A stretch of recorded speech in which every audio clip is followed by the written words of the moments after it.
shininess, but most of the membranes are gone. All right. Stuff is the juju now. Hey, thymus gland. Yeah, this last part. All right. So That's the cecum. this is your trachea, literally, right, with the rings. And all of these rings are C-shaped rings. They're open in the back. They're not complete rings, except for the very first one right up here at the top of the trachea. That's the cricoid cartilage. That's the only complete ring, goes all the way around. The rest are just like C-clamps, okay, to keep it open, so it doesn't collapse. Okay? See phrenic nerves on this guy. I think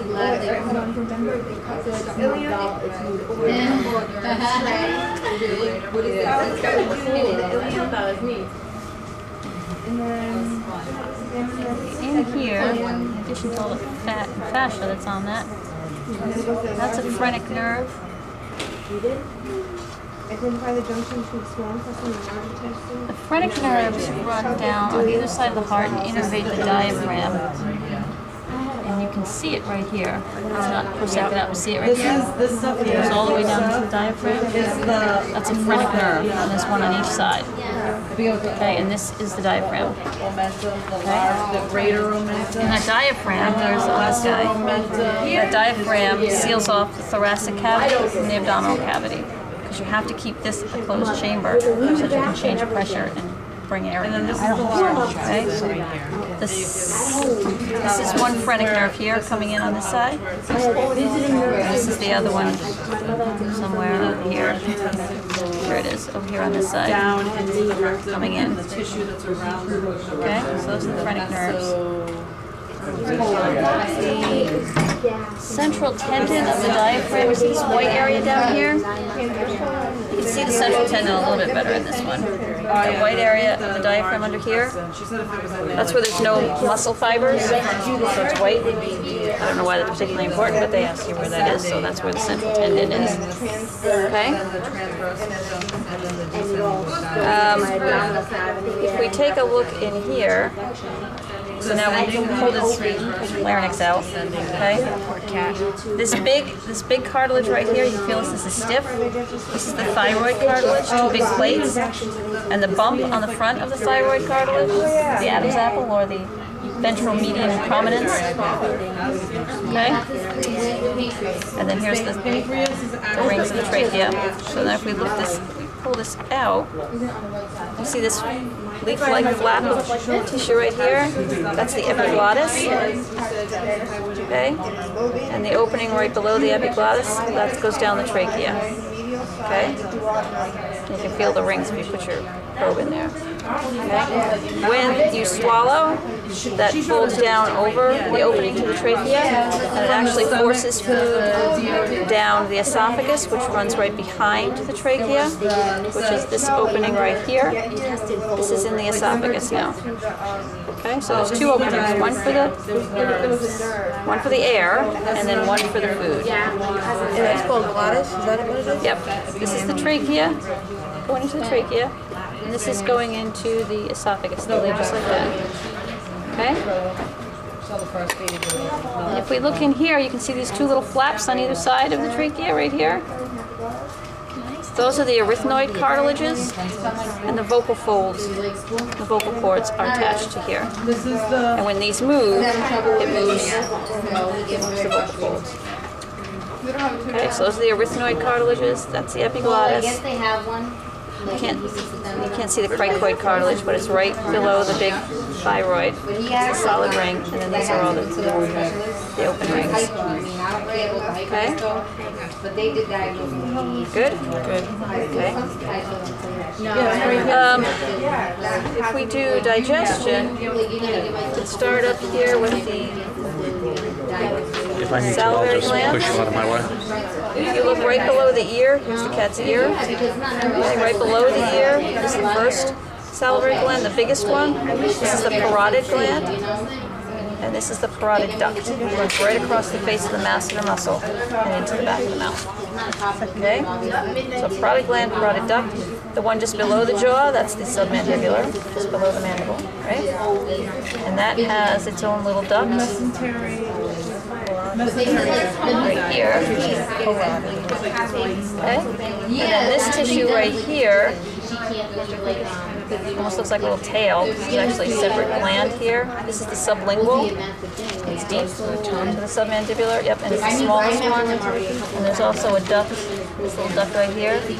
Runs right in along with the submandibular duct, right in under the tongue. Okay, so you have that. You have parotid, submandibular, that, sublingual in here. And those are your three glands. Is this guy any better? Glands. Okay, here's your parotid duct, right, running across the masseter muscle. And is submandibular and mandibular the same? Yeah. So this is parotid. This round one down here is the submandibular. And there's your submandibular duct. And the sublingual. It's in here. It's behind this. Is this right in here? Can't get to it. Right under the duct right here. That little bit right there. That's the sublingual. Okay? On each side of your trachea, you also had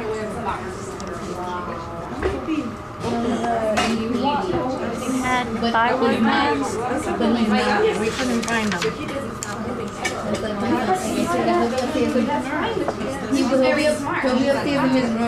Cat has two of them. Yeah, they're not on this guy either. Over there, I think they have a few good ones. All right, I'll go check that out.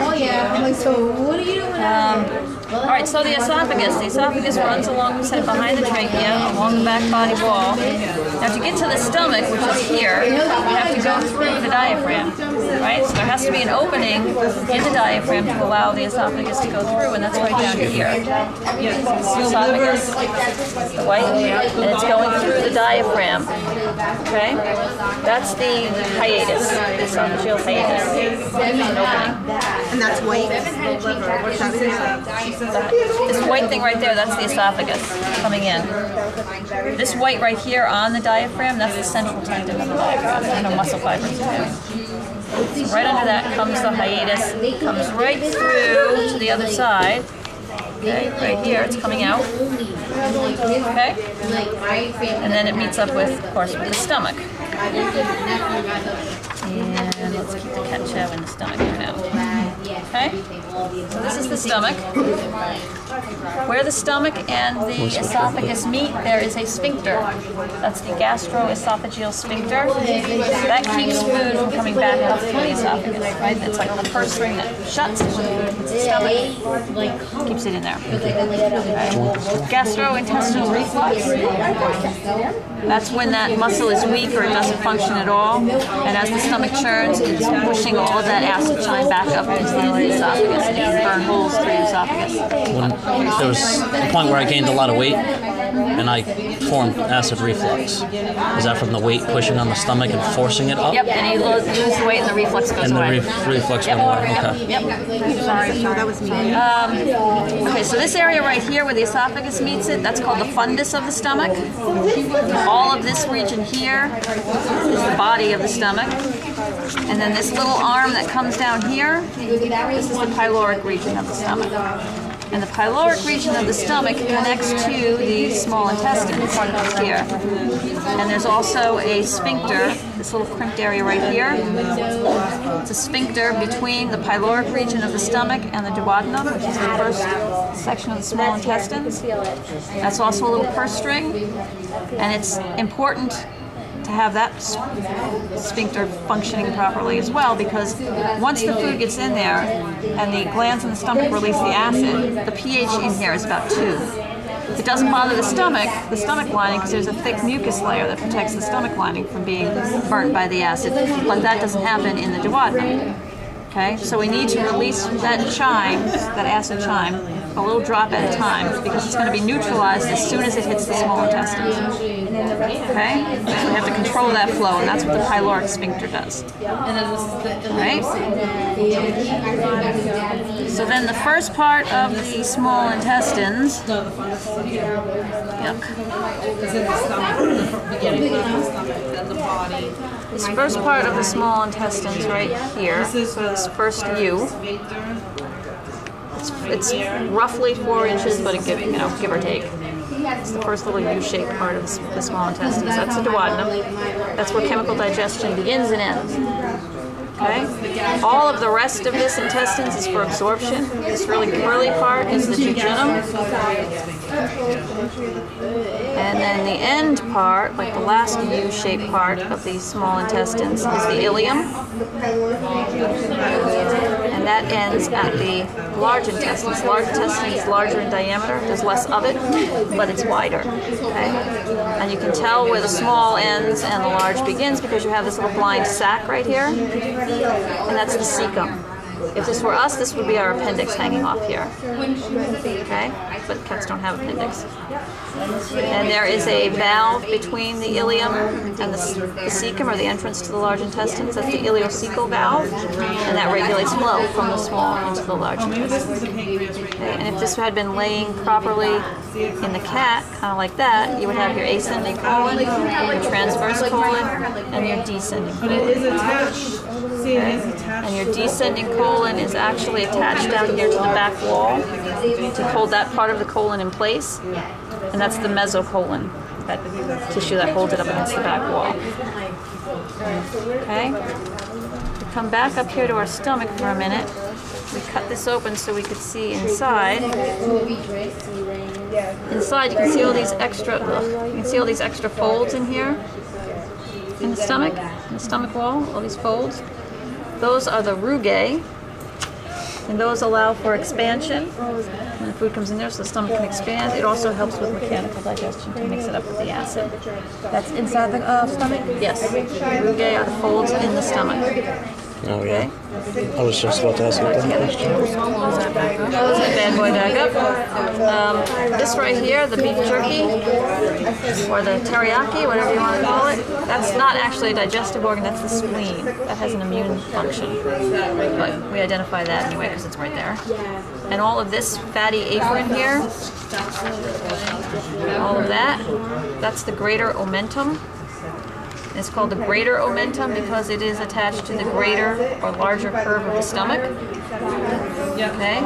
There's also the lesser omentum, which is a smaller fatty apron, which there are remnants of it here. Okay, and that's attached to the lesser curve of the stomach. That's the lesser omentum. Okay. What is that? The omentum? Omentum. Okay. And if we can identify where our spleen is, and we look, you can see this tissue right here kind of starts at the spleen, and this ribbon of tissue runs right along the curvature of the stomach, right over to the duodenum. That's the pancreas. Okay, again, that's glandular tissue.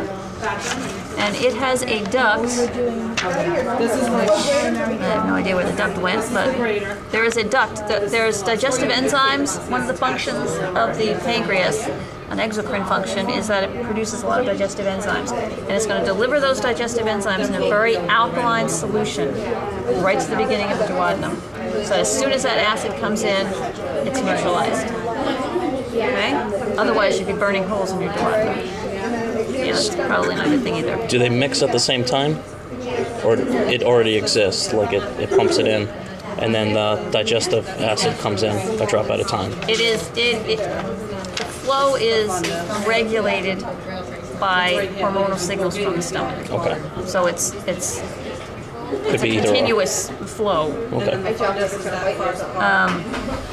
If we look at the liver here for a second, this is all liver, right? We look under here. Oh, this one doesn't have the gallbladder, does it? No. Okay, the gallbladder's been ripped out of this one. Switch cats. If we look at the liver, this one's so hard. This is all liver. And if we look, someone's already ripped this away here. This little sac right here, this little greenish, brownish color sac right here, that's the gallbladder. It's like blackish green. Yep, it's a little sac right there. That's small? It's a gallbladder, right? Yep, the liver produces bile, which is an emulsifier, helps break down fats, stores the bile in the liver. Okay? Stores the bile in the gallbladder. There is a duct leading from the gallbladder right here. Here's your gallbladder coming down. There's a duct in here. Okay, which is a tube. A tube in here. There. Okay? That's carrying the bile away from the gallbladder. There are also ducts coming in from the liver, which are over in here in all this fascia. Okay, there's ducts coming down from the liver. They all join.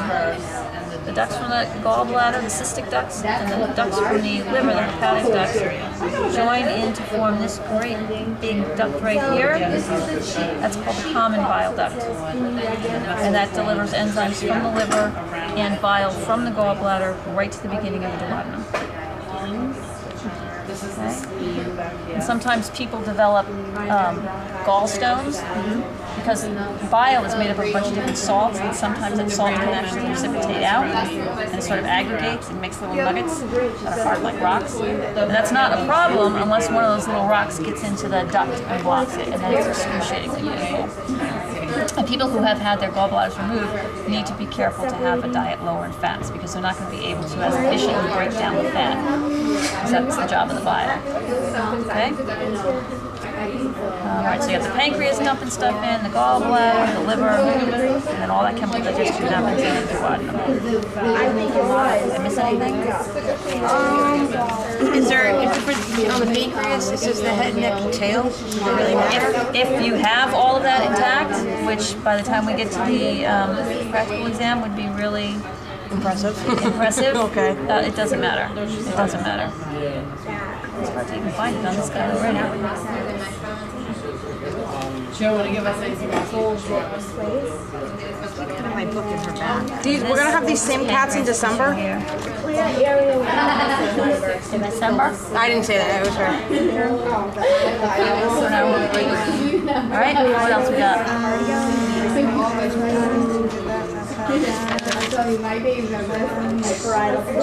There's something that I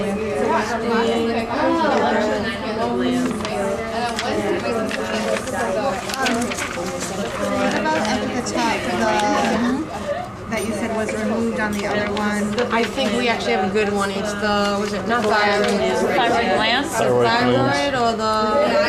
Oh, the thymus. Thymus gland. That's the one I was reading. The thymus gland. The thymus gland, this guy actually has a thymus gland. It's this piece of tissue right here. This right here is the thymus gland. It kind of comes down along the trachea, down Between the lungs? down, down like above the heart. Okay, this is all thymus gland here. Wow, that's pretty big. Yep.